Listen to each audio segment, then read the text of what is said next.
Bones to domes, boy, the intention is not to hurt you, it's to murk you if you go against me in the square circle. Let my hands do the talking, I let you do the verbal. Eat this knuckle sandwich that a chico about to serve you. Better listen up, the other team are talking tough. DJ Tony grabbed the mic cause this dude will not shut up. Ain't no standing name count, but I think I've had enough. In the famous words of Jeff Houston, time to knuckle up. Bones to dome, it's time to knuckle up. Bones to dome, it's time to knuckle up. Take me up, I've been throwing uppercuts. Bones to dome podcast, turn me up. It's time to knuckle up. You know it. With DJ Tony, it's time to knuckle up. Jeff Houston, it's time to knuckle up. I am Vince Serrano. It's all about you. Youngest in the yacht club. It's time to knuckle up. It's about how you make yourself different from the rest. It's time to knuckle up. It's time to knuckle up. Hey, what's going on, y'all? Hell yeah. In the immortal words of Austin 3:16, we have returned to Facebook Live. All the BS and drama that was all on the end of DJ Tony has now been cleared up. He's apparently out of Facebook jail. He may be walking a little bit wide on all sides because you know what they do in Facebook jail. I mean, come on, man. They spread you wide, but you know, back on Bones to Domes after a very successful Thanksgiving weekend. I am, of course, Mr. Live Worldwide, Jeff Houston, alongside DJ Tony. Tony, how was your Thanksgiving weekend, my friend? It was very good, man. Got, spent time with the kids, with my mom and dad, and just good old family time, and helped my mom this weekend. Basically, she's starting her new career. So, what is her new career? It's basically the same thing that she's doing now, but she's just going with a different company. Thank you for being so specific on that. I mean, it's not to be vague. She sells jewelry. There, I already knew that, but we needed the rest of the world to know that. What Tony's mom does. She sells jewelry, and so make sure you check out my page. I'm always sharing her page. You better. You're going to be grounded. Oh, I know for sure. And so she's moving on to a different jewelry company, but she's been having, obviously with Black Friday and all the good sales going on this weekend, she's been killing it. So I posted like a video the other day of my kids and her like going crazy with literally like 1,000 packages all over the floor of stuff having to get shipped out. So it's a little crazy over there right now.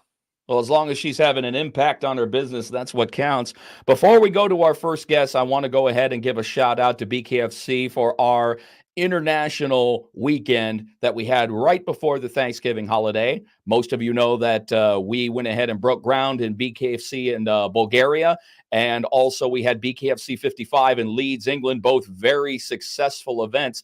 Man, I heard that there was just a phenomenal turnout for both events, as there should be. The Bkfc brand is growing. The international footprint is growing. It's so good to see Bkfc doing well overseas. I love it, man. And we saw some very familiar faces in Bulgaria. We had Doc Muzi. We had our infamous cut man. G was over there. We saw Nelson over there. We saw, of course, our referee extraordinaire Andrew Glenn was over there. So there was definitely Bkfc presence over there. And next time, you can better believe, Bulgaria, that Mr. Live Worldwide is going to be gracing the presence of Bkfc Bulgaria. I can't wait to go over there and show the Bulgarian fight fans what time it is. Fun stuff, Tony.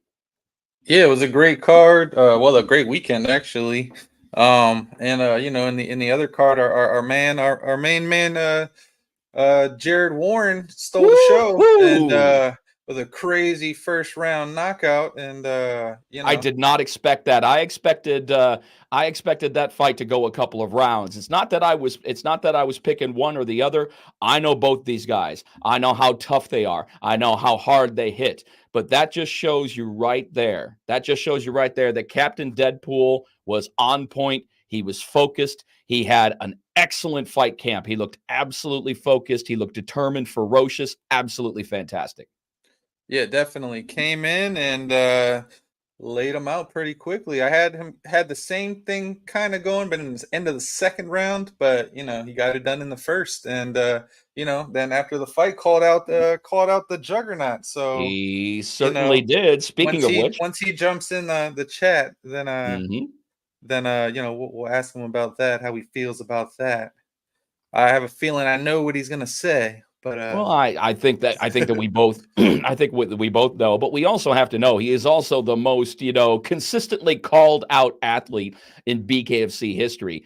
Everybody is looking to prove their point against the Juggernaut because they know that the Juggernaut is the next superstar of BKFC. We're going to talk about that when we have Lorenzo on. We're going to be talking about the overall hierarchy when it comes to combat sports of what you start at and what you finish at, what you aspire to finish at. So we're going to talk a little about that. But as of right now, so many people, there is a long line calling out the Juggernaut. Slick Rick, what's going on, brother? How you doing?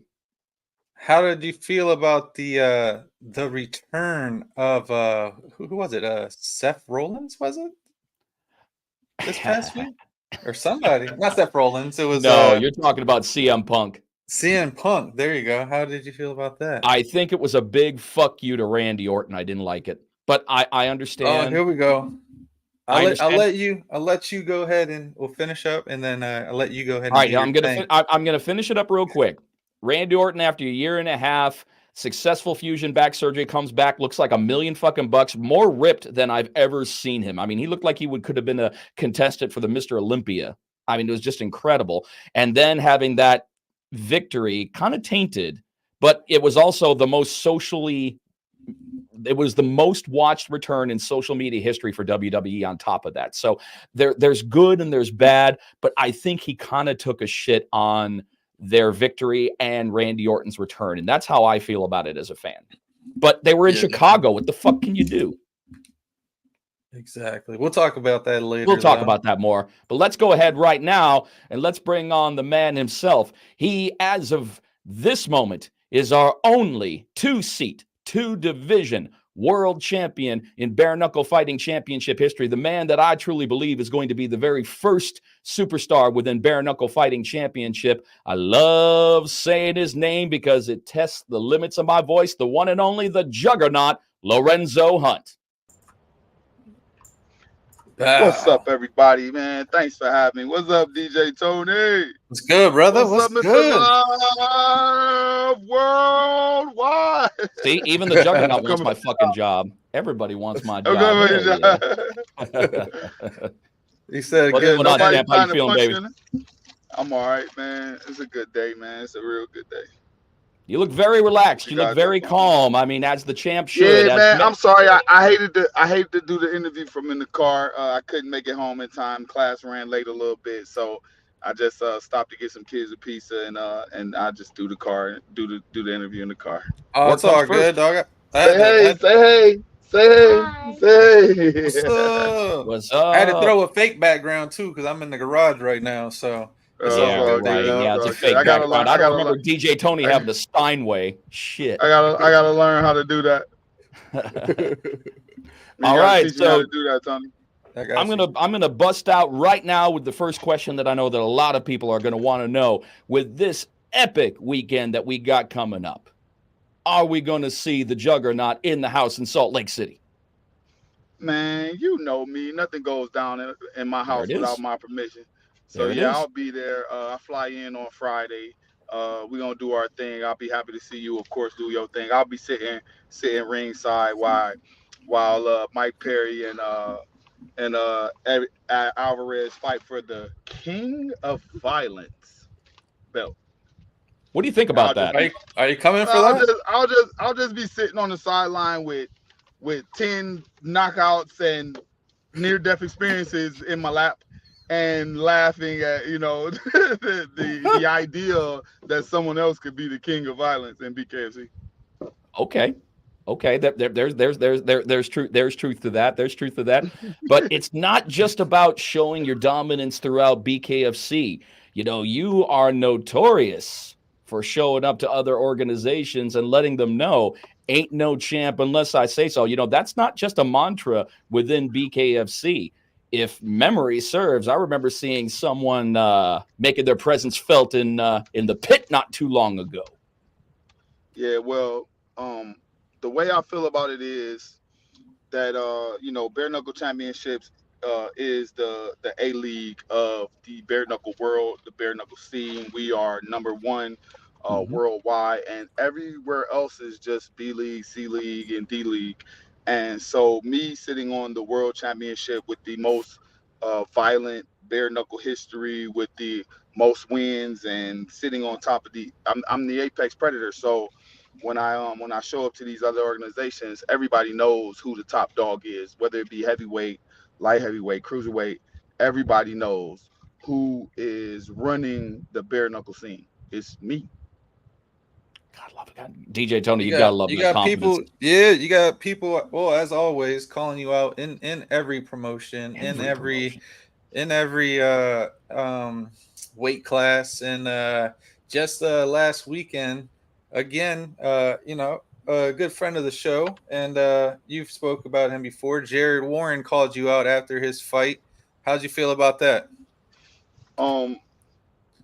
Jared Warren is, like I said, for lack of a better word, up and comer.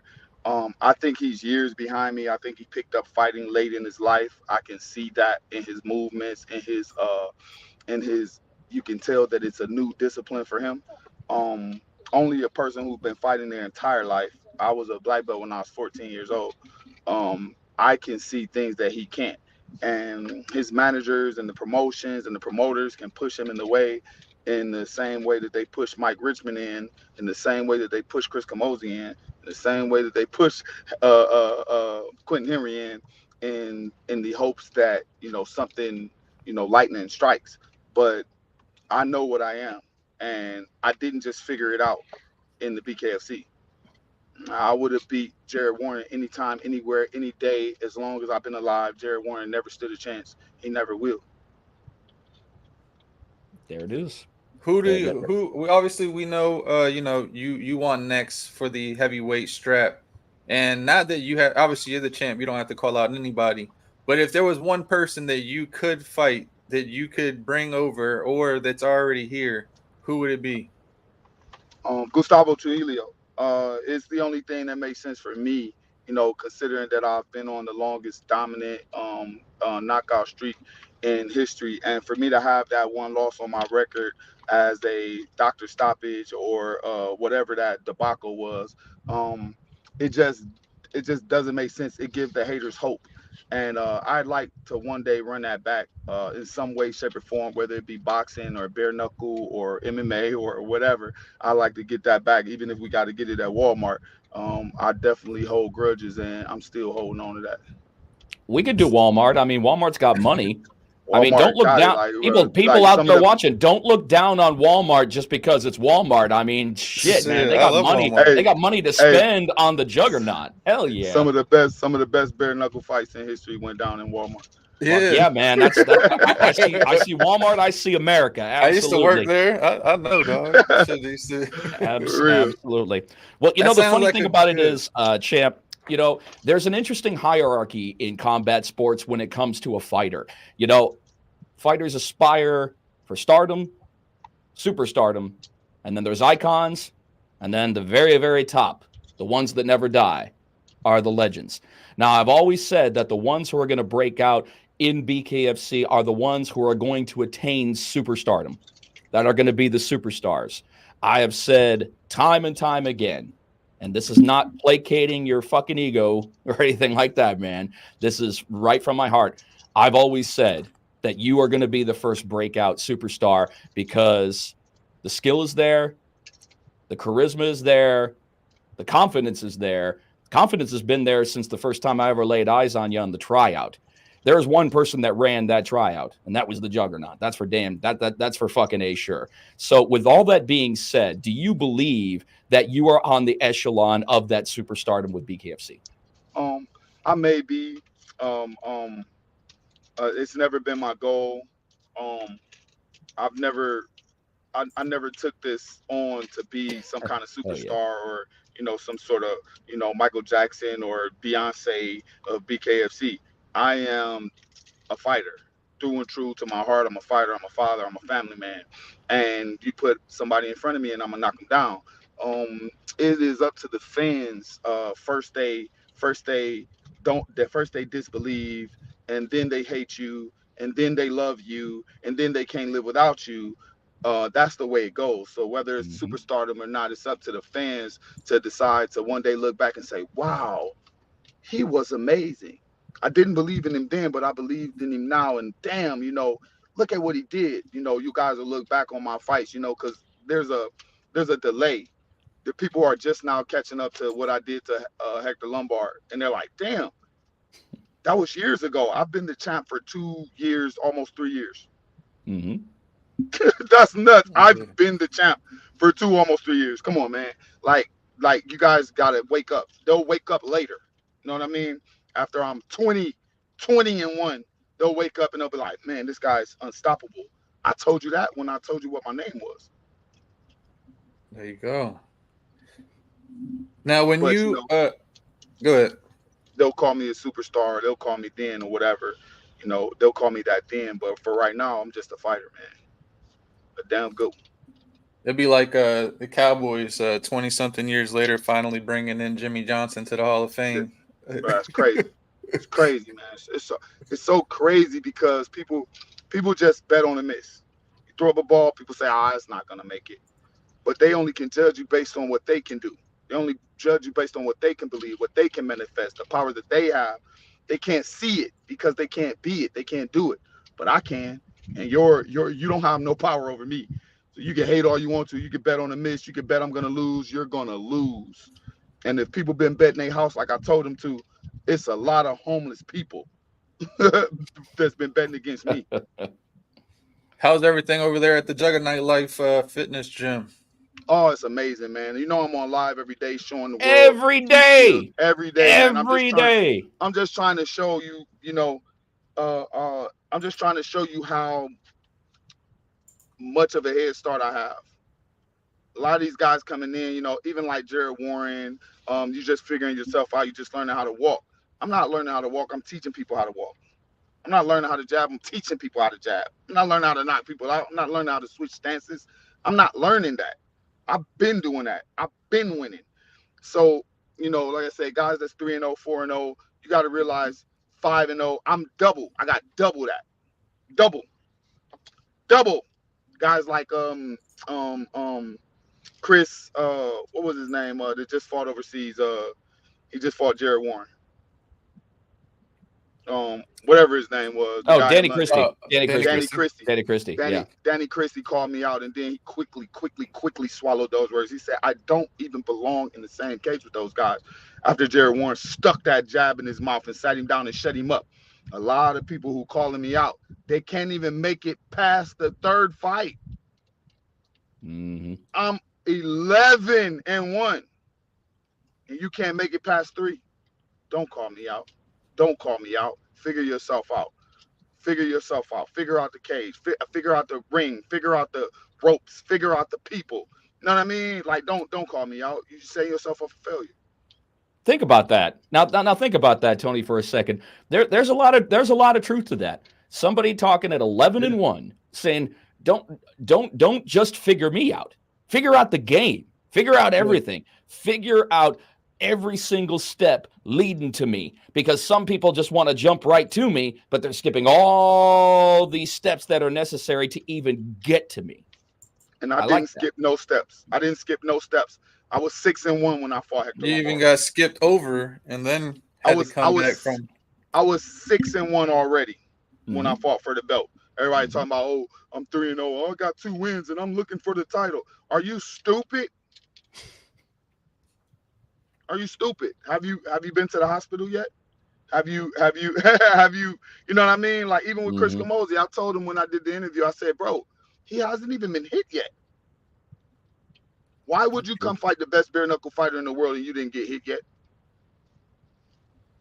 It was a good fight. I think he should have took at least another 2 fights, and then. I definitely believe that there were a few fights before him. Absolutely, it was not a good fight. If you go back and watch that fight, Chris barely landed anything. He slowed the fight down. He held. He clinched the whole time. He did everything that an amateur would do.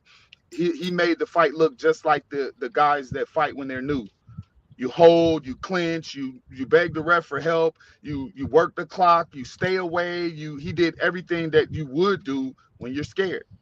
And for Chris Camozzi to have been one of my biggest competitors or so-called biggest fights, it was actually the easiest fight of all the fights. The defeat over Chris Camozzi was my easiest fight. Now I want to ask you a question away from BKFC real quick. I want to go into. I just see you as like this action hero. Figure out how to get that straight. It's all right, dog. Get you an iPhone, dog. I told you about those Metro PCS. This is iPhone. Told you about that Metro PCS stuff, though. Got too many damn cameras on it. It won't focus. Man, if you got Metro PCS, man, you're trying to get away from somebody. Man, you only get Metro PCS if you're trying to hide from somebody. But you were saying as a superstar I see you like as like the next big can be action hero, like how the Rock just came out of nowhere and he was actually obviously the biggest wrestler at the time, but his first couple movies sucked, you know what I mean? But then he became the the richest, most famous actor in the world. I can see like even now, starting now, that you could be in a movie soon. Now, if you could go back and play any character, what would be the character that you would play?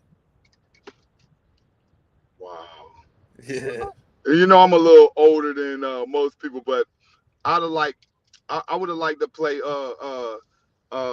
Bruce Leroy from The Last Dragon. Right. I would have liked to play the villain that fought the real Bruce Lee.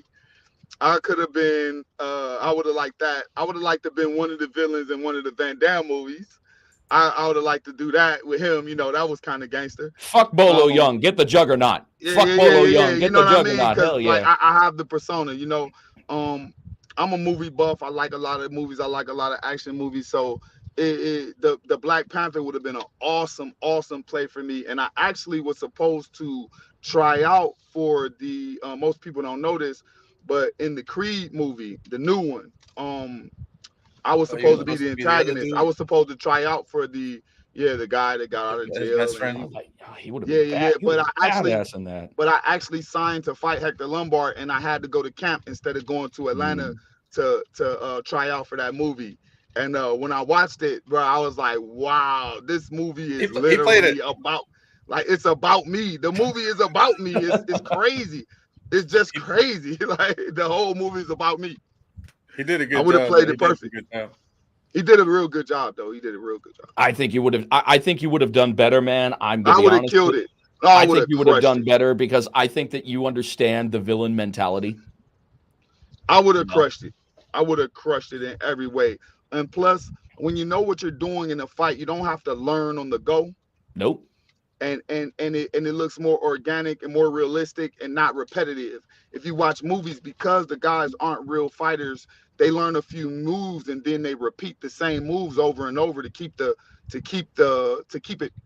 fresh and going. So they'll throw the same punch or throw the same combinations and it become repetitive. And some of the situations they put themselves in aren't real. They aren't realistic because they aren't real fighters. Yeah.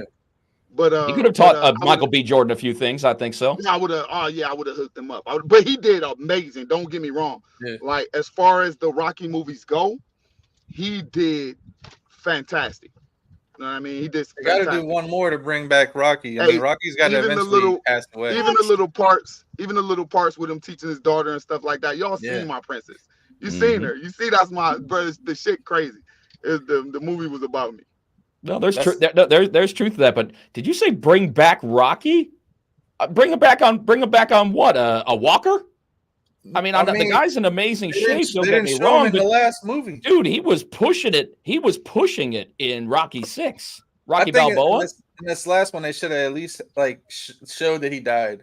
I mean, you have to at least have him in the hospital and then have him die during the movie. Make it like you mean in that context? I was just Jesus Christ, man. I mean, he wasn't he in was the movie pushing at it when he all. fought De Niro in Grudge Match, man. I think he did good. I think he did good. He did such an amazing job with the Rockies that he don't actually need to be in it. Like it could last forever. They can do another spin from another spin from another spin. You know. All you need to do is have a scene with his picture on the wall, and that's enough. I mean, fuck. Yeah.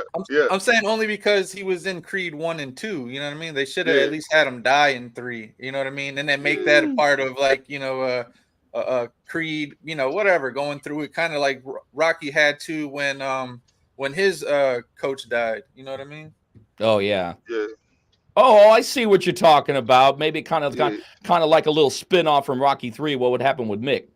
Yeah. Oh, okay. Hey, in the future with Bkfc, like, well, I know you asked me who would you like to see me fight, but have you guys looked at the roster and looked at the potential matchups and looked at everything? Like, who do you think? Who do you think they're gonna make me fight next?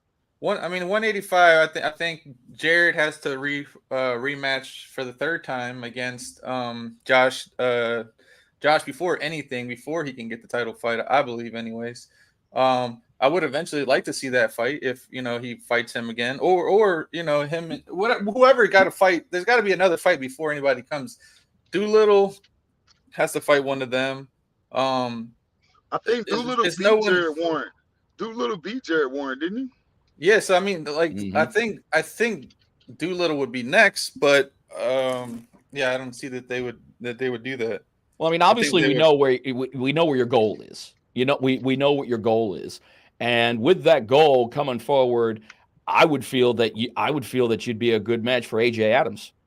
I feel that you'd be a good match for AJ Adams because AJ, he doesn't have as much experience as you, but he was there from day one, and they did keep him consistent. And there's a possibility that in just less than a week's time, we could be seeing the first ever 3-time world heavyweight champion. So, okay. They'll make a pun out of that and they'll call it a 3-time world champ. But it's not really the same if you lost 3 times and got it back 3 times to call yourself a 3-time world champ. What I'm trying to do is something completely different. You know what I mean? Dominating over 3 divisions with an 11, 12, 13 and 1 record and have wins in every division while simultaneously defending every division. I'm not impressed by his, back and forth with the titles, especially considering he isn't gonna beat the guy that beat him. You know what I mean? He's beating a guy that he beat before. Just handing the title back to him or playing a ring around the rosy with the title really just means you kept it from me, because I should have been able to fight Belcher after he won. Yeah, Arnold Adams lost. I was there. That was the deal. I was gonna fight Belcher for the heavyweight title. Belcher ran. So now Arnold Adams gets another shot at the title before me. You know what I mean? I just think that coming off of a loss, going straight back into a title fight, as if it was a rubber match in the contract. It wasn't. And even if it was, the guy vacated. Okay, I do respect the fact that there was some controversy. I personally don't think he lost that fight. Personally, I think that he got I don't think robbed. so either. I think he got robbed, so I don't mind it. I don't mind him going back to the heavyweight slot, so I can get that fight. You know what I mean? I think me and AJ would be a great matchup. I think it would be a sick fight. You know what I mean? I believe I'm the only person that can put on that type of a show. That can bring that type of fire that what AJ needs. I'll sit him down repeatedly. And when he sits down, he likes to take a break. He likes to sit down and stay for a while. So I think it'd be an awesome fight. AJ has skills. He's long. He's fast. He's sharp. In the first round. After that, he's sloppy. he's winded, and he's swinging like a girl. I think it'll take more than he's ever used in order to beat me. I think he'll need more than he's ever used. Damn, Tony, you hear that, man? That's I like hearing that. That is confidence from the champ. And that's Tony. why I've been calling it out. I've been calling it out. I mean, even back when the Mexicutioner, my good friend, was the champ, Joey Beltran. You know, me and Joey Beltran went some rounds, and it was like a Rocky movie. It was like, holy shit, I have no business in the light heavyweight division. I have no business in the cruiserweight division if I can bang with the best of them. Mm-hmm. Right? Mm-hmm. I somehow saw footage of that. I don't remember how, but yeah. Live footage. It was a clinic. It was a clinic. And so, with that being said, we've seen how Bkfc do what they do. A lot of what they do is out of necessity. The heavyweight division is shallow. The 205 division is shallow. The 185 division is shallow. If we were playing chess here, I'd say all my pieces are in a pretty good position. They either need the castle, which would be to put their heavyweight champ, hide their heavyweight champ from me and let me take all the pieces off the board, or get up here and let me fight. Let's fight. You know, I love it. I've been planning for it for a real long time, and it's only gonna fall on deaf ears for so long.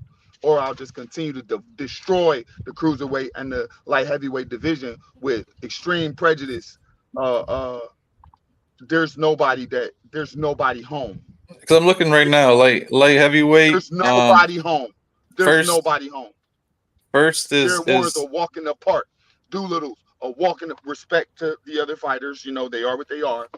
There are walks in the park. They're sitting there hoping I vacate. Any fighter that you name in the light heavyweight division are fighters that are getting position and praying I vacate. Josh Dyer praying I vacate. Jared Warren said it out his own mouth, praying I vacate. Doolittle praying I vacate. They're not hoping for a fight. Right now, ranked first is our 175-pound champ, Dave Mundell. That's not gonna happen. For that. And then where was it at? I just seen it. And then cruiserweight is Houston Alexander, Jeremy Smith. Why is that not gonna happen, champ? Our 175. No, coming up champ. To one. Why would he not come up to 185 to challenge you?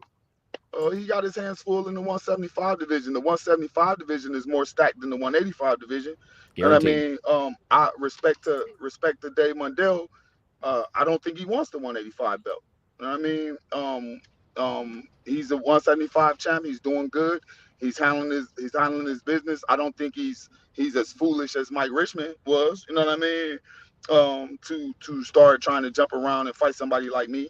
I could see him going to 185 if I was to vacate. You know, or the size difference between me and Mike Richmond. I mean, the size difference between me and our 75 champ is crazy. You know, it wouldn't be good money. I don't think it would be smart. You know what I mean, I think it's safer to stay at the 175 and hopefully, you know, pick at Mike Perry until he get that superstar fight. Those other guys, he could call out the new guys coming in. The people who are avoiding me got to go get ate up by Dave Mundell. There's nowhere to hide. So I think we got it on lock. You know what I mean? 205 division, you can't run the 185. 185, you can't run the 175. Dave Mundell will beat you to fucking death. We just seen that. Mm-hmm. We just seen that. Richmond tried to run the 185, got the brains knocked out of him, then tried to run back to 175. Nah, ain't nowhere to go but the retirement home. So for these guys that are here now that the champs are seated in position, we're not just champs, we're kings. We earned it. I've known Dave Mundell since 2013. He been whooping ass since 2013. So have I. Like, he's not going anywhere. In the cruiserweight, all you got next up is Houston Alexander, Jeremy Smith. You already beat Kamosi. Respect to Sawyer. You already beat Quentin. respect to Houston Alexander. A lot of years in the game, a lot of miles, a lot of heart. I don't think that he has no desire to put it all on the line against me. I think that it'd be safer for him just to hang out and pick off the scragglers. He doesn't mind being the number one contender. He hasn't made any attempt to reach for the belt, and I don't have a problem with nobody that don't reach for the belt. Jeremy Smith got the shit got beat up by Houston Alexander, so I don't see myself having much trouble out of Jeremy Smith. Chris Camozzi just got knocked to the bottom of the pile. Like I said, then all there is Sawyer, and you already beat Quentin, and that's pretty much it. And Sawyer DP, hats off to him. He just did a solid job knocking that other guy off. But you could tell that he's back at the drawing board trying to figure himself out after what Quentin Henry did to him, and then what I did to Quentin Henry. Y'all don't actually think that's, see what I'm saying? So if this was chess, it's got to be the It's like all roads lead back to the juggernaut. All roads lead to the juggernaut. So what you're finding guys that are really thinking about it like, hey, maybe I should stay in it a little while longer. Maybe I should get a few more fights. Maybe I should figure this out. And those are the guys, Sawyer DP, Chris Camozzi, those guys that are in those spots down low. They're going to stay down there and keep the guys beneath them until they build themselves up enough and, and decide to come back at it. Until then, I'll be knocking at the heavyweight title. You know what I mean? Even if I got to fight a few guys before they put me in for the heavyweight belt. I say there's a few guys in the heavyweight division that I can knock off while we wait. Heavyweight, you got number 5, Josh Watson. Then tied with number 5, Houston Alexander and Josh Watson. 4, Josh Copeland. 3, Mick Terrell. 2, Alan Belcher, and 1, Arnold Adams. Mm-hmm. So you know what I'm saying? Any of those guys, I think Josh Watson or Josh Copeland will be a good fight. Like I said, anybody, if they're trying to put on a heavyweight fight and they want me to justify my plea for the heavyweight belt, then just give me one of those guys and I'll put them in a casket. Okay. All right. I'm going to steer away from BKFC for just a second because, there were some interesting things that were said back and forth a couple of times that we had been talking to you. One of the things that I wanted to talk about was, well, as we all know, the missus has a very interesting job with All Elite Wrestling. And we know that there's some wrestling love in the heart of the juggernaut. So my question to you is, do you foresee yourself doing anything at that road, or is this something that you may have wanted to have, looked at a younger age? Because, it's interesting because you have so many people that are debuting at older ages in professional wrestling and making it work. So that's an interesting question right there, but I want to get your response on that.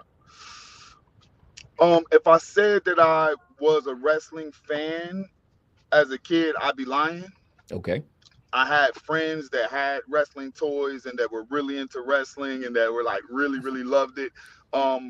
It wasn't until, my life was so serious as a kid, I didn't really do the pretend thing well. Like I said, I was in martial arts. I did my thing with gymnastics. I was always like, everything was crazy and serious and moving a lot and flip-flopping. So I never really got the TV time that most kids got. When I got older, though, I did get to appreciate the art of professional wrestling, the athleticism in it. One of my favorite wrestlers was Rey Mysterio because even though he was small, he was fast and he could do moves that nobody else can do. My other guy was Booker T. I liked Mark Henry, strongest man ever, So when I got older, it was that, I got to really appreciate wrestling, The Undertaker and Kane. And, I did later in life fall in love with wrestling. Would I do it? I'm up for it. I know I'm up for giving it a shot. Like I said, I'm kind of like a cat. I'm used to landing on my feet. It'd be really, really, really hard to teach me to get slammed. It'd be like, really hard to slam. It'd be really hard to slam me. It'd be really, really hard to slam me. Pulling my punches is not something I'm good at.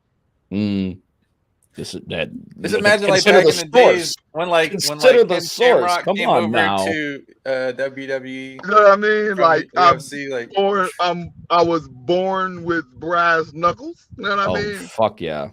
I would try it. You know what I'm saying? You know, maybe with the extra insurance. You know. But like I said, I have grown an affinity for it. I love it. I love the fans. I love the people. I love the show. I love AEW. I love Jade. She's awesome, kicking people in the face like I always wanted to. You know, Britt Baker and all those guys and those larger than life personas. Yeah, I'm feeling it. What do you think about Jade making the jump? I definitely know that she's going after the bigger payday, obviously there, but they're really taking their time introducing her to the roster. Well, Jade is a superstar. Anywhere she goes, she'll be a superstar, and I think that if they are taking their time introducing her to the roster, it's just because she's got to bump somebody. And so maybe they're, riding it out, who's ever in front of her for right now before they take that 2024 bump. But believe me, they put the cards in place, and Jade is not no joke, Oh, she's a once in a lifetime athlete. She's a once in a lifetime athlete. I mean, honestly, she's going to end up being the biggest draw for WWE in the women's division. I'm telling you, bro. Guaranteed. I see it. I've seen her when she slams those girls, when she moves, the way she moves is like, is that lady okay? Like, it's really scary, you know what I'm saying? And I like that, I like that aspect of it. And that's why I said it'd be really hard. I'm stronger than people think. It'd be really, really hard to slam me. It'd be really, really hard to pick me up off my feet. And like shit might get real fast. Like shit might get real. I could see you doing it though, man. I mean, I could see you get over as a monster fucking heel, man. Obviously faces are the ones who end up selling the merch and all that good stuff, but the anti-heroes are always the one in professional wrestling that people love. The ones that they're kind of muddling the line between, I remember back when all of the good guys switched and became bad guys. Remember NWO and the New World Order and all that shit. I remember Razor Ramon and man, that shit was fire. Like there was a prime time. Yeah, there was a prime time to Bret Hart. It was Nation Domination. Bret Hart was a good heel. Bret Hart, he was like Canada strong. He was basically saying "fuck you, America" to everyone. He was a strong, solid Canadian heel at the time just before he left, man. All he did was bitch and complain, and people were just like, "Fuck you, man, go somewhere else." I mean, that's called listening, and I think that's one of the things that you do as well, because you're a very polarizing individual. You don't give a fuck if you get boos. You don't give a fuck if you get cheers. What you don't want to hear is fucking crickets. Yeah, I never think about it like that. Honestly, when I'm fighting, especially when I'm fighting, when the crowd is booing, what people don't understand is that they're pushing you. They're pushing you into a situation, right? And it's no different than if you were fighting in the ring with people around you and they're pushing you towards me. Yeah. Will you let the boos push you to come over here and you know what I'm about to do to you? So like when they boo, I'll be like, okay, come here. They said you got to come here because I came all the way to Denver or I came all the way to your hometown. If they're booing you. They're not booing me. They're not booing me. They're booing you. So come here. Let me do this to you like they want me to. So far, your biggest heel turn that I've seen so far was in was it Mississippi when you fought against Quentin? Quentin, Louisiana? Or Louisiana. There you go. That was, to me, when you told me, don't, you're like, just hold on a sec, man. I got something for you. I can't tell you what it is for the weigh-ins, but trust me, I'm gonna get everyone to turn and be on my side. And when you started walking down the stairs, dog, to come down to where everybody was at, and you were like, you can't hate me. Can't boo me. I'm American. I'm American. Hey, they just stopped. Boom, like, right? Wait, they was like, what? oh shit. He is American. He is American. We can't hate him. Like, it was so good. With the Old Navy puppy shirt. Like, oh my God, that was awesome. It was so perfect. Like, I was like, oh, with all the American flag all over me. One of my biggest things is being able to use the people's own power or own words or their own persona against them. They like to pretend like I'm being fake. We got somebody sitting here dressed as Hacksaw Jim Duggan with an American flag waving it around, and he's going to tell me that my persona is fake. Bro, we seen that before. You got that right off of TV. You know what I mean? You got an American flag. Who are you? Duck Dynasty? Hacksaw Jim Duggan? Like, we seen this before. So don't tell me that I'm being fake or that I'm being a persona when you literally are the personified persona of the American hero, American Wonder Boy, bullshit. Spitting dip and wearing duck boots and trying to get some sympathy votes.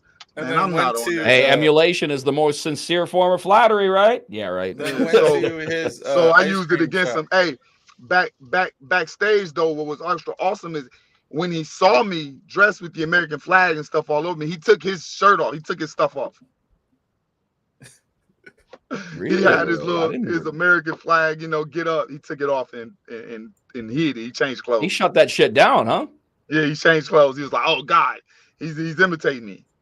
But like I said, at the end of the day, all of that stuff is just in fun. And when it comes down to fight, you can see I'm a totally different animal, totally different spirit. And I'm with it. I'm with this because I'm good at it. It's not about getting in anybody's head or mind fucking them. It's all about beating them in a fight, man to man.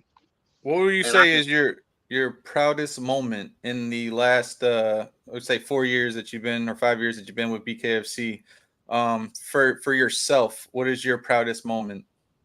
Each one has its each fight has its individual prowess, its individual specialty to me. You know what I mean? The thing with Mike Richmond, I got to show my tenacity. I got to show that even when I'm hurt, I can overcome.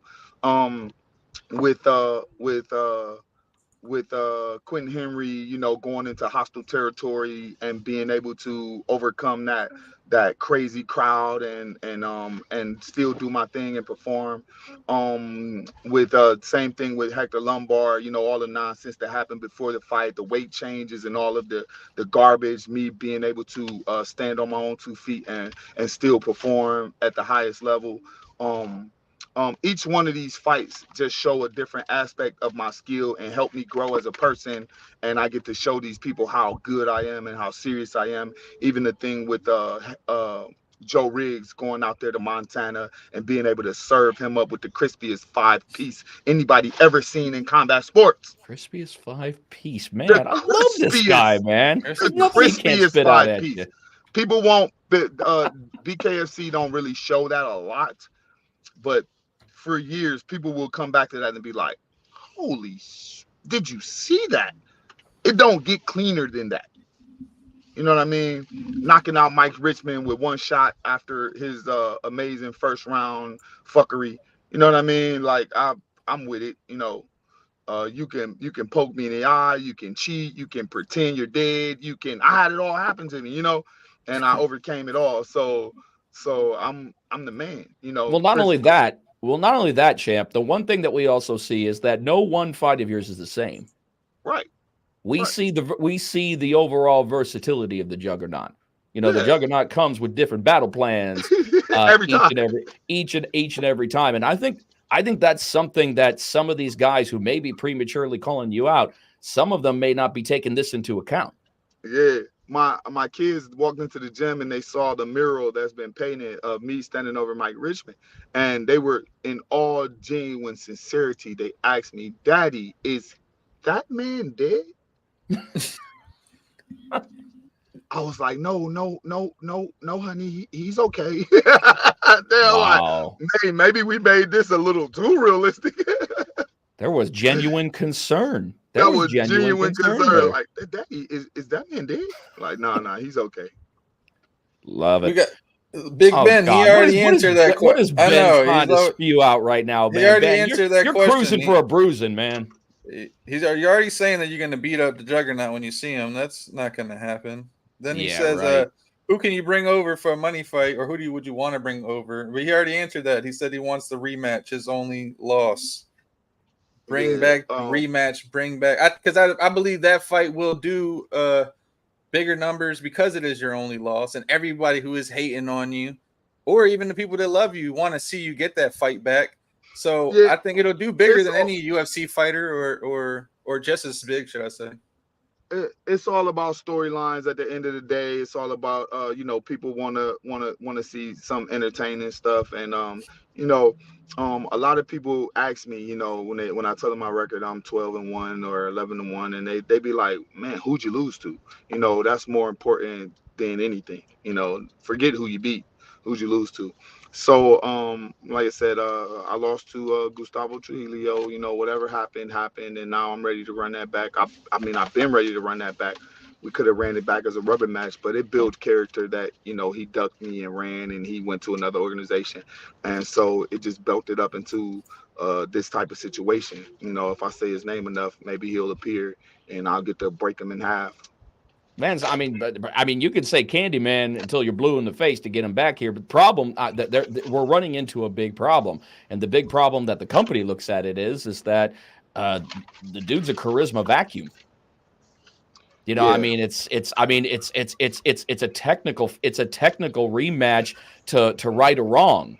But as far as a charismatic fight, that there's charisma on one side. I'm not trying to run the guy into the ground, but he's a hard sell. Yeah. He's a hard sell with a company that's that's starting to really invest in characters. Yeah, I don't care about none of that. I know you don't. I know you don't. Yeah, if you put him in there, I'm gonna get him, and I like to stay prepared for that because, like you said, remember the company has to justify the fight, the storyline. They have to have something to go on, and they have nothing else to go on. We just went through the whole roster. I just showed you what the whole roster. Nothing makes sense. No other fight but me and AJ right now. No other fight but me and AJ makes sense. And they already threw him in there with Mick Terrell, who's also a charisma vacuum. He's nobody. Nobody knows Mick Terrell. Nobody cares. Why is he fighting for the championship belt? And he already got beat. Last time we seen him, he got beat up by Arnold Adams. Well, the reason that he's fighting, obviously, is, because they put a number one contender on the last time that he was in Newcastle, and when he fought when he fought over there, and I guess that fight was named him the number one contender, and that was literally a year ago when he fought Steve Banks. Yeah, so I guess I got to do whatever I need to do to get ranked at heavyweight. Maybe that's the case. I didn't think that was the case with Bkfc. Champions could fight champions. We saw Luis Palomino come over and fight for the 165 belt, fought Elvin Brito without being ranked as a 165er. We saw that happen a few times. We saw even Marcel Stamps fight for the heavyweight championship against Joey Beltran, not being ranked as a heavyweight. We saw Mike Richmond fight for the 185 belt, not being ranked as a 185er. You know what I mean? Like we saw a lot of foolishness, but they made good fights. Me having 2 world titles, calling out the heavyweight championship, I don't think that's I don't think that should be looked over. You know what I mean? I don't think that should be looked especially over. Especially by now. You've been saying it for 2 years, and now it's perfect time. Knucklemania sounds like the perfect time. I would have liked, and honestly, even when they were considered doing a tournament, I would have liked to give it a shot with Big Ben. I think that the way that I move and my true strength, even though you guys have yet to see it, is a match for anyone, any man on earth. I can get in there and hurt him. He can hurt me, true, but I can hurt him too. You know what I mean? It's not like it's not like being in Bobo. Bobo couldn't move out of the way of those big punches. I can't.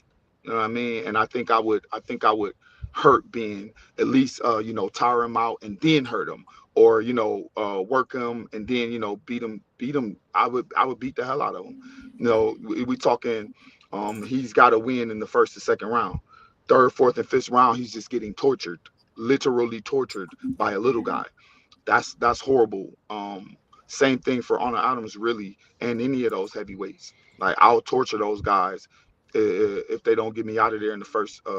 If they don't get me out of there in the first round, I'm going to torture them to death. All right, last question before we let you go, champ. It's almost been an hour. Let's. I want to ask. It just flies by when Lorenzo's on, man. I mean, just I thought it was owning the airwaves, owning StreamYard, man. Facebook Live, wherever the fuck the champ is, that's what he owns. Shit. Yeah, I like the show, love, man. I appreciate y'all for having me on. Oh, come on. We just went through Thanksgiving. My question to you is, what is your favorite part of the next holiday coming up, Christmas? My favorite part of Christmas is New Year's. Being able to party after Christmas. Short and sweet. Short and sweet. Short and sweet, because that means another year, another opponent, another victim, and another title. Another title. Okay. Let's short and sweet answer from the champ. I like that. Yeah. Shout out to Bucked Out. Shout out to Bucked Up. I know y'all want me to come back and buck somebody up. I'm getting ready. And shout out to my sponsors, Venom Drip and Knockout Canada. And shout out to Mercy. I know she watching. Thanks for showing me love. We doing big things, man. Come over to www.juggernauthunt.com. Check out my gym. Check out my website. I got merch. I got t-shirts for sale. I got signed posters.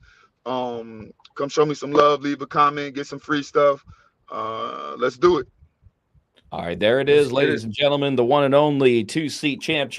There is only one way to live life, and that's the Juggernaut life. You got that right, baby. All right, bro. We'll see you. We'll catch up with you on Saturday. We'll see you on Saturday. Yes, sir. All right, brother. Oh, that's so much fun. Like I said, time just flies when the champ is on. He never runs out of material. He never runs out of answers. You always want to shout out, Big Ben. You get a shout out every damn show. God, Ben, you are milking it. Jesus Christ, man. You go ahead and you mess with the bull and you're going to get the horns. I mean, I know you're a big guy, but you know the old saying, the bigger they are, the harder they fall. I don't know if you want to toe-to-toe with the Juggernaut, man. I don't know. There are too many people in the world that want to do that. Now you called out the Juggernaut. You're going to end up getting jumped at this. Yeah, show, man. I'm going to tell you, man, all of your income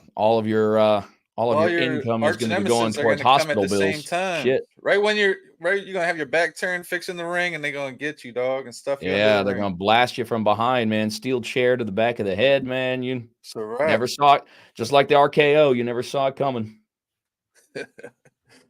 What you got planned? You're heading out tomorrow, right, Jeff? Or I am heading out in less than 12 hours. I got an 8:40 flight out, and tomorrow is the beginning. And tomorrow we slowly start into fighter interviews. And we got fighter interviews going into Thursday. Thursday, of course, we've got our final press conference. Our good buddy and host Cyrus Fees is going to be hosting the press conference for that. And then obviously the next day after will be the official weigh-ins in the morning. And then, of course, the weigh-in show, which will be going down at the Maverick Center. I believe we've got an earlier start time for that because we're on Mountain Time. So I believe we might be starting at 5 o'clock instead of 6 o'clock Mountain Time. So we got that coming up. And then, of course, on Saturday, biggest bare knuckle fighting event in the history of the sport. I've already said that once this year. Actually, I take that back. I've said it twice. Because we had Knucklemania 3, then we had Bkfc 41, and now here we are again at Bkfc 56. I'm starting to sound like a broken fucking record by these biggest bare knuckle extravaganzas of all time, but David Feldman has got big dreams and big aspirations. So there's a lot of stuff going on. There's, he's got so much to announce. I do believe that he's going to have some big announcements for this show to end 2023 with a bang. All kinds of stuff happening, all kinds of fun stuff as far as that. I am happy about one thing, Tony, with the introduction of the King of Violence title championship belt. They picked the design that I voted for. Me too. Number 2. I'm happy. I'm sorry, B. I'm happy about that. I on all social media outlets, when they were talking about which one, I was saying, man, you need to be down with B. B was just the logical choice. It was the best looking belt, and that's the one that they ended up doing. So, it's heavy as the head that wears the violent crown. You're going to hear me saying that at the BKFC 56 weigh-in show. So it's going to be a little bit of a later show, Jeff. It's actually 7 p.m. local, so it'd actually be 9 p.m. Eastern time. First bout. That's what I got here.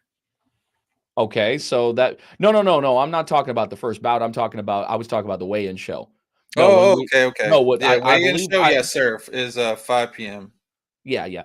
No, I believe doors open at 6 and our first fight is at 7. Yep, first fight's at 7. First fight's at 7, and then our main card, and we got 11 fights on the card. And we got 4 titles on the line. We've got a vacant heavyweight title, we've got the featherweight championship, we got the women's flyweight title and a rematch from BKFC 41, and then of course the inaugural BKFC King of Violence championship, which I believe is going to be contested at 175 pounds. I believe that that's going to be that press conference. Yes. The press conference is going to be on Thursday. I believe 3 p.m. I'm showing 2:15 report time, so I'm assuming it's 3 p.m. No location as of yet. We do not have a announced location as of yet. I'm sure that they're probably going to be doing that, but of course the press conference will be streaming on the BKFC app. Now, this particular BKFC 56 will be a pay-per-view. It will be a pay-per-view, so you have to contact your cable provider and find out what your pay-per-view outlets are. There's plenty of them as far as streaming and as far as cable. There's plenty of options to order the pay-per-view, and of course, those BKFC subscribers get the discount code, and you get I believe it's like a 50% discount off of the pay-per-view price if you are a current BKFC subscriber. So it pays to be a subscriber to the BKFC app. So make sure that you do that. How are we saying that he heard it's at the Bucked Up headquarters, the weigh-in? I would definitely believe that. I would absolutely definitely believe that. And is it Mint 45 that's out there? I have yet to meet the Bucked Up CEO. I have yet to meet him. You've met him You've met him a bunch of times. While we're over there, man, you got to introduce me. I will do that. You got to introduce me because I got to get a Bucked Up promo video out. I gotta get what we got right here from our main man. Oh, you can't see it. I don't think you. Oh, wrong way. Oh, no, can't see it. No, can't. Is that it? I got this background on. Is that the belt? Yeah, the belt is on. The new. Hold on, let me take this dumb background off real quick. All right, so I'm in my garage. Where did you see that? I gotta see it. No, not that. It's something else. It's from our sponsor over at Billboard. Oh, okay. Yeah, you got to back it off from the light a little bit. Yeah, it's hard to see. Your light is blinding in the light. I'll be posting it soon. But the new one has soon. Oh, let's see. Oh, he's asking me which one. Absolutely. While you're doing that, we definitely want to give a shout out real quick to our sponsors of our show. And of course, the one that we're talking of cards, our main man, Tommy, with Billboard Mats. Tommy's showing us some rundowns and just he's showing me 3 of the next or 3 potential of the next run cards. Billboard Mats, which all have the King of Violence belt. Damn it, I wish you could see it. I know. Unfortunately, blinded by the light. But yeah, they're really dope. They got the pretty much the same design as the last one. Besides, right in the middle is the King of Violence belt. Yep, that's going to be. I can't think of for some of the fighters, you know, they're questioning the, you know, the what's going on, the motives behind this. I understand it as promotional, as I definitely see it as a vital promotional fight. And if there are two guys who you're going to sell the King of Violence belt to as the inaugural, because the thing is that there's so many other fighters that would claim that they lay claim to the King of Violence, that they would be the King of Violence. But it's not necessarily about that. It's about what we can get the eyeballs on. And trust me, the eyeballs are wanting to see Eddie Alvarez and Platinum Mike Perry go toe that line and knuckle up for the King of Violence belt. It just makes sense on all fronts. It absolutely does. Big Ben saying that what's either of them going to do if he takes the belt from them? Then you got Lorenzo Hunt saying that there is no King of Violence without him being the, you know. Well, remember, ain't no champ unless I say so, and I guess that applies to the King of Violence belt as well. So who knows? I know. Maybe they'll turn it into like the WWE with the suitcase, not the suitcase. Yeah, the suitcase. Oh, please! You're gonna get a Money in the Bank. You're gonna get a cash in. You're gonna get a cash in after the fight. They're gonna run out and they're gonna cash it in. Oh my goodness! What Lorenzo Hunt is cashing in his King of Violence contract. We have a winner. I wish I could show you guys. I think we've actually got Mr. Mohawk on with us right now. Yep, he actually was just calling out too. Let's see up here. He says, "Let's see what we got here." He says, "I believe me and Lorenzo will have a Hall of Fame fight." Esteban, you know I love your love, but remember what the man was saying there. In a situation like this, I love the idea. I love the premise, but crawl before you walk, baby, because there's a difference between calling him out and getting the job done. He's absolutely right. There are so many factors and so many steps that are in the way. Oh, absolutely. Absolutely. You're gonna check out the Sushi Groove with us, Mohawk. And what the hell are you saying thank you, Howie, for, man? I'm the sushi snob around here. I'm the resident fucking sushi snob of BKFC. Howie's the one who said it right here. Sushi Grove is the place to eat. You and your Howie has already done. Howie has already done his due diligence, so it looks like that Sushi Grove is going to be our. How come you never look for a good burger or pizza place for me anywhere we go, Howie? That's fucked up, man. It's always sushi for Jeff. Never say, hey. The place to go for a good burger is Tony's Burgers out here. Hey, I just put the bug in someone's ear. They don't have to listen to me. They absolutely don't have to listen to me, but they do. And you know why? Because I'm usually 100% right. That's why. That's why. I'm very. Howie. I don't know if we can do Sushi Groove. It's 4. I don't know if we can do Sushi Groove after all. It's 4.3 on Google. You know. Oh, no. You know. It's not 4.6 at least. No, 4.5 minimum. 4.5 minimum. But I'll take a look at it. I'll take a look at it. That's why we got to go to Wahlburgers. Wahlburgers. You know, I've never had Wahlburgers. I've never had that before. I had it once when I was in the Philly airport. I've heard they're pricey. Are they actually worth it?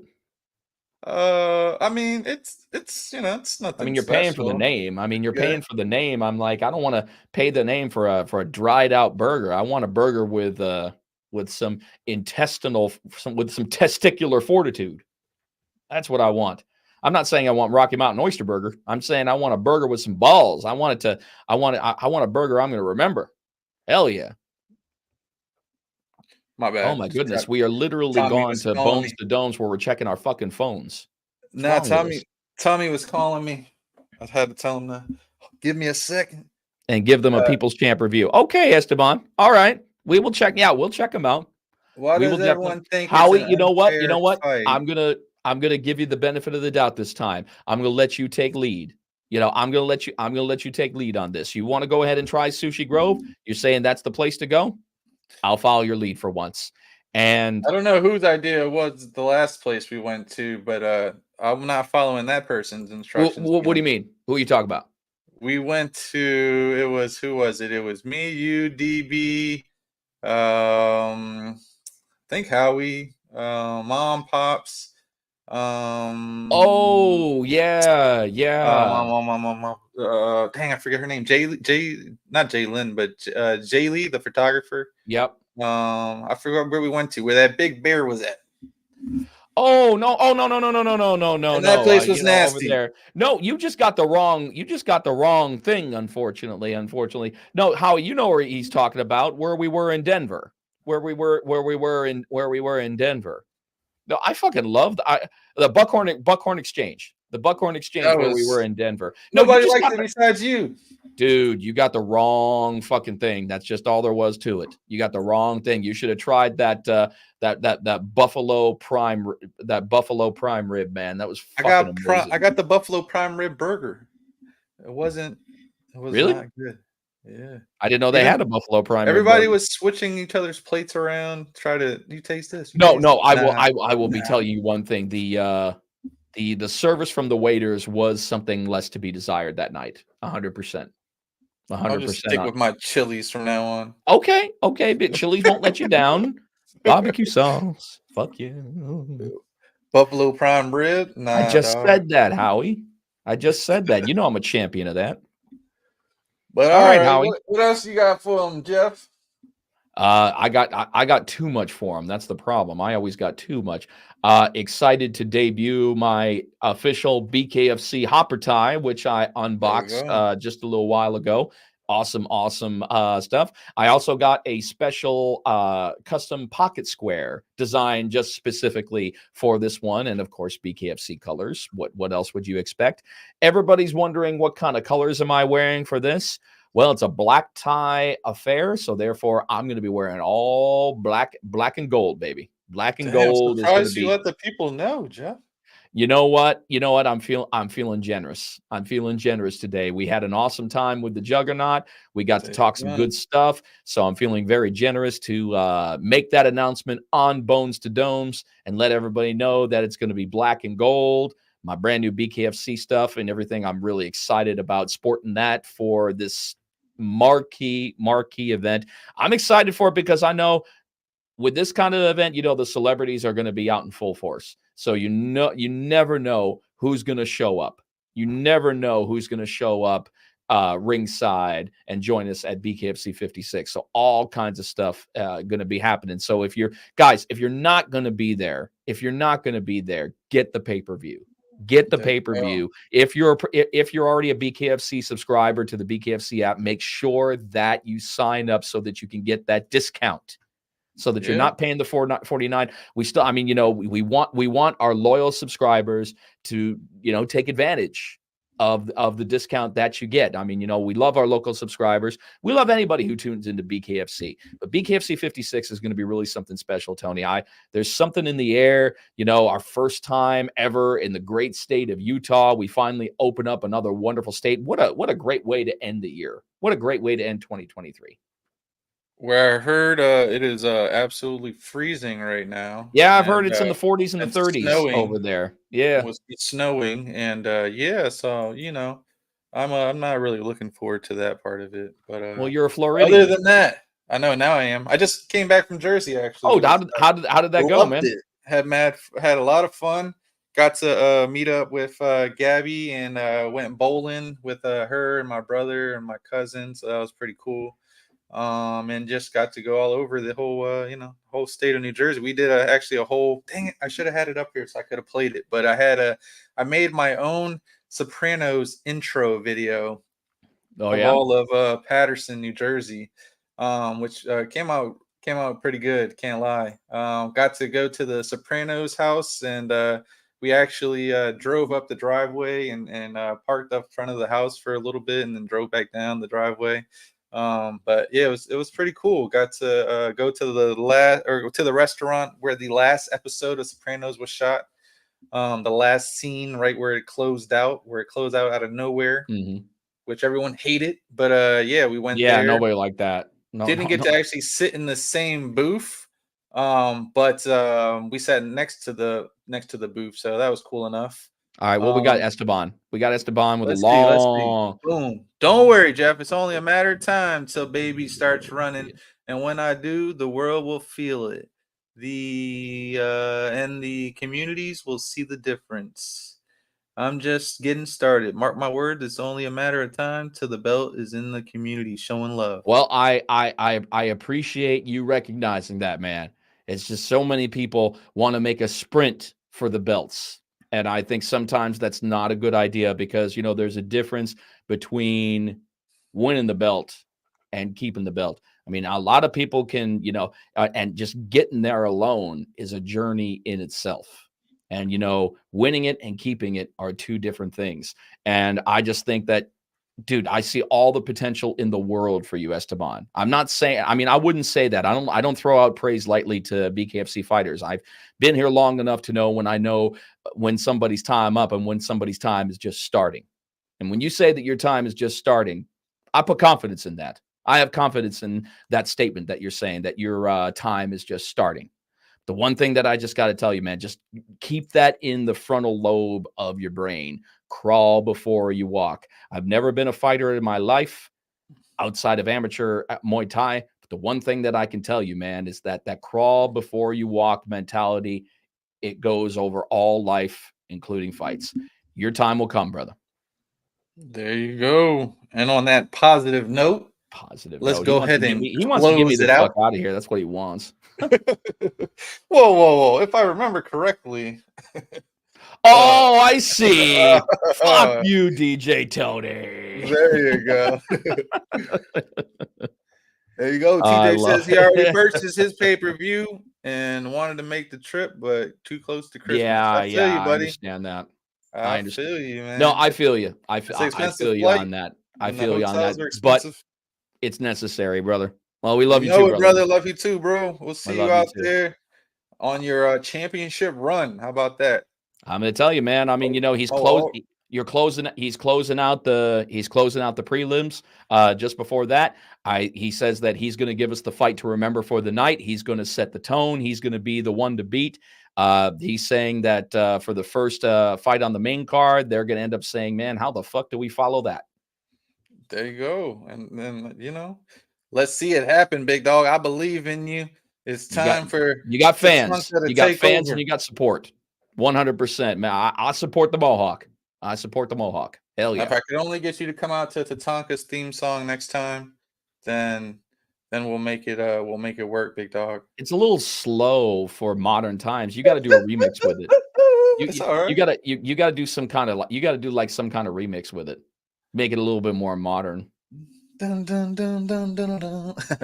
All right, guys. Yeah. Speed it up a little. Yeah, That is enough from us old farts.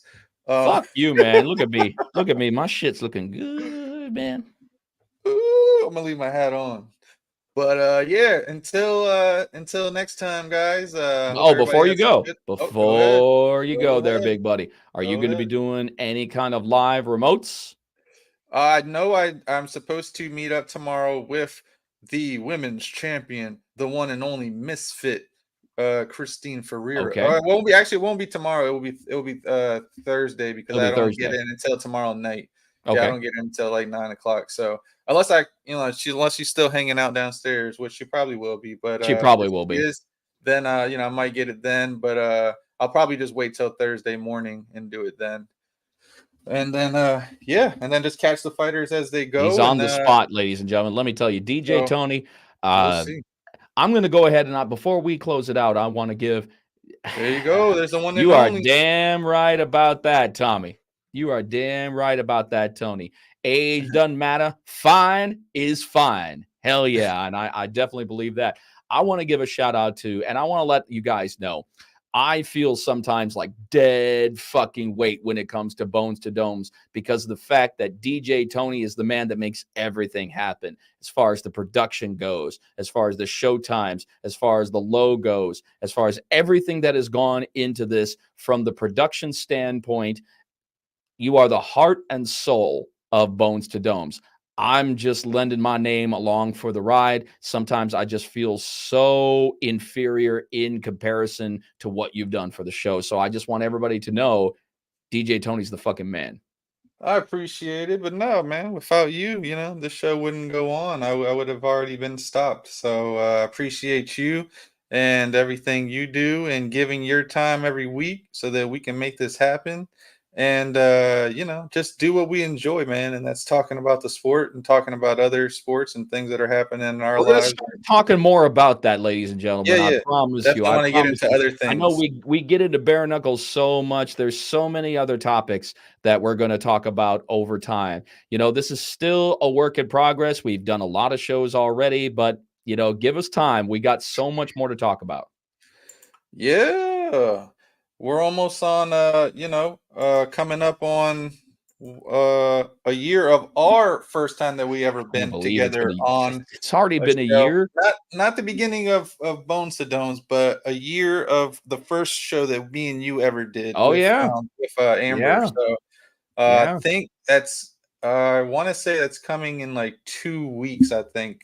Because I know the first one I did was the first week of when I first announced. I can't even remember and go back and think what the first freaking podcast was called.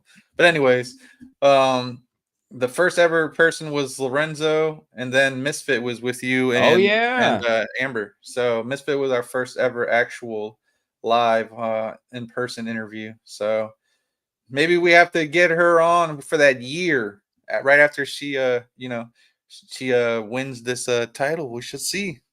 You never know what's going to happen in Bkfc. I mean, I have all the confidence in the world with Christine, but let's face it, stranger things have happened. Anything can happen in that squared circle. But we all know, as of right now, who is the most dominant female on planet Earth when it comes to bare knuckles and bare knuckle fighting, and that is Christine Faria. You know it. Absolutely. All right. Well, all right, guys. Go ahead and take us home, Tony. We will see everyone either this week. If not, it will be next Tuesday for sure, 9 p.m. Eastern as always. And I hope everybody has a good rest of their night. Bkfc 56. Watch headphones. Bones to Domes, boy, the intention is not to hurt you, it's to murk you. If you go against me in the square circle, let my hands do the talking, I let you do the verbal. Eat this knuckle sandwich that a Chico about to serve you. Better listen up, the other team been talking tough. DJ Tony grab the mic, cause this dude will not shut up. Ain't no standing name count, but I think I've had enough. In the famous words of Jeff Houston, time to knuckle up. Bones to Dome, it's time to knuckle up. Bones to Dome, it's time to knuckle up. Take me up, I've been throwing uppercuts. Bones to Dome podcast, turn me up. It's time to knuckle up. You know it. With DJ Tony, time to knuckle up. Jeff Houston, it's time to knuckle up. I am Vince Serrano. It's all about you. It's time to knuckle up. It's about how you make use of